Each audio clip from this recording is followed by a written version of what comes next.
बिस्मिल्लाहिर्रहमानिर्रहीम। पाकिस्तान और दुनिया भर में देखने और सुनने वाले नाज़रीन को तहसीन का सलाम। नाज़रीन, पाकिस्तान में इलेक्शन हुआ और पाकिस्तान की अवाम जो है उसने खौफ के बुत तोड़े और बाहर निकले और अपनी पसंदीदा जमात जो है उसको वोट किया और उसको जितवाया।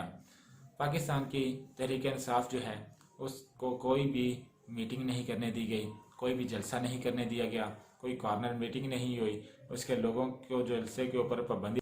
पंजाब के अंदर दफ़ा 144 का नफाज था कि कोई भी लोग जो हैं वो इकट्ठे नहीं हो सकते, जलसा जुलूस नहीं कर सकते। लेकिन देखने में आया कि बाकी सारी जमातें जो हैं वो अपने जलसे भी कर रही थी, अब वोटर्स को बाहर भी निकाल रही थी, कॉर्नर मीटिंग्स भी हो रही थी और रैलियां भी निकल रही थी।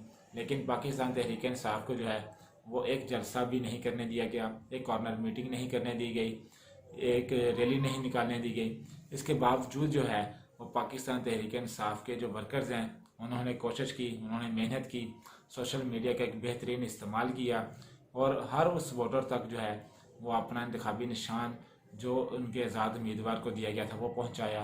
उनके पास जो है अपने उम्मीदवार का नाम पहुंचाया कि इसको आपने वोट देना है, खान साहब का ये उम्मीदवार है, ये इसका इंतखाबी निशान है और इसको आपने वोट करना है। और पाकिस्तान की अवाम जो है वो उन्होंने खौफ के बुत तोड़े, उन्होंने गुलामी की जंजीरें जो उनको तोड़ा और वो बाहर निकले और उन्होंने उस उम्मीदवार को ढूंढा।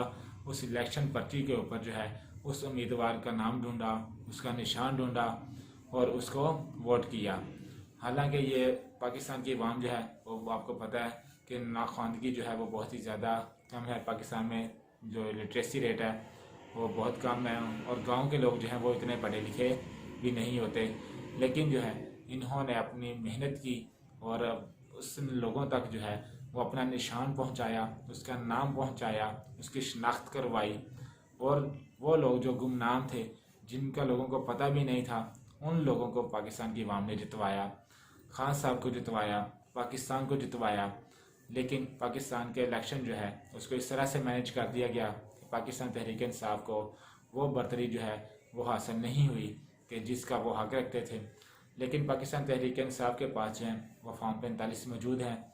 उन्होंने इस जो इलेक्शन जो है उनके नतज को भी चैलेंज कर दिया गया है, इलेक्शन कमीशन में चैलेंज कर दिया है, हाई कोर्ट में चैलेंज कर दिया है और सुप्रीम कोर्ट में चैलेंज करने का भी इंदिया दे दिया है।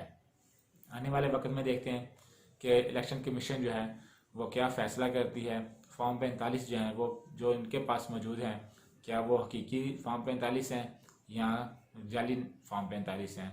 अगर वो हकीकी जब फॉर्म 45 हैं जिनके ऊपर जो वो पीटीआई के उम्मीदवार जीत चुके हैं, तो पाकिस्तान के इलेक्शन कमीशन को चाहिए कि वो असल रिज़ल्ट जो है वो उसको अनाउंस करे और जिन लोगों ने ये गड़बड़ की है उनको पूछा जाए और उनको कैफरे करदार तक पहुंचाया जाए। बहुत से लोगों ने अला ज़रफ़ की मिसाल कायम की। पाकिस्तान जमात इस्लामी के हाफ़िज़ नईम और रहमान साहब जो हैं उन्होंने बहुत ही अला ज़रफ़ दिखाया और फॉर्म 45 जो उनके पास पहुँचे उसके मुताबिक जो है वो पीटीआई के आज़ाद उम्मीदवार जीते थे। तो उन्होंने प्रेस कॉन्फ्रेंस करके अपनी जो है सिंध असम्बली की नशिस्त वो उसको छोड़ दिया, कहा कि मैं इस नशिस्त को छोड़ता हूँ क्योंकि मेरे पास जो फॉर्म 45 पहुँचे हैं उनके मुताबिक जो है वो पीटीआई का आज़ाद उम्मीदवार जो है वो जीता है, तो मैं इस सीट को हासिल नहीं कर सकता। दूसरी तरफ मुस्लिम लीग नून के राना सनाउल्लाह साहब हार चुके हैं, जवेद लतीफ़ साहब हार चुके हैं, साद रफ़ीक साहब हार चुके हैं, ख्वाजा असफ साहब जो कि हारे हुए थे उनको वो एक मोर्चे से जीत गए। लेकिन उनका जो नतीजा है उसको चैलेंज कर दिया गया है कि वो फॉर्म 45 के मुताबिक हारे हुए हैं, तो लिहाजा उनको रिजल्ट जो है वो दोबारा दिया जाए। इस तरह जो है वो बहुत से उम्मीदवार जो हैं वो बड़े जो उम्मीदवार थे जिनका लोगों को पता था वो हार चुके हैं और ऐसे उम्मीदवार जो कि गुमनाम थे, जिन्होंने अपनी कैंपेन नहीं की, बाहर नहीं निकले, अपने वोटर्स के साथ इंटरेक्शन नहीं हुई, जलसा नहीं किया, रैली नहीं निकाली और उनके ऊपर जो मुकदमात थे, ऐसे उम्मीदवारों को जो पाकिस्तान की अवाम है उसने जितवा दिया। जिनके खिलाफ जो है वो बहुत ही ज़्यादा संगीन इल्ज़ामात भी थे। कुछ लोग जो 9 मई के वाक़यात में शामिल थे और वो जेल में थे वो भी जीते हैं। लेकिन पाकिस्तान की अवाम है, फ़ैसला उन्होंने करना है पाकिस्तान के ऊपर कौन हुक्मरानी करेगा और कौन हुक्मरानी नहीं करेगा। गवर्नमेंट जो है वो इंशाल्लाह चंद दिनों में बन जाएगी और सदर ममलिकत साहब जो हैं वो जीतने वाली पार्टी को वो मदऊ करेंगे कि वो हुकूमत बनाए। वस्सलाम। पाकिस्तान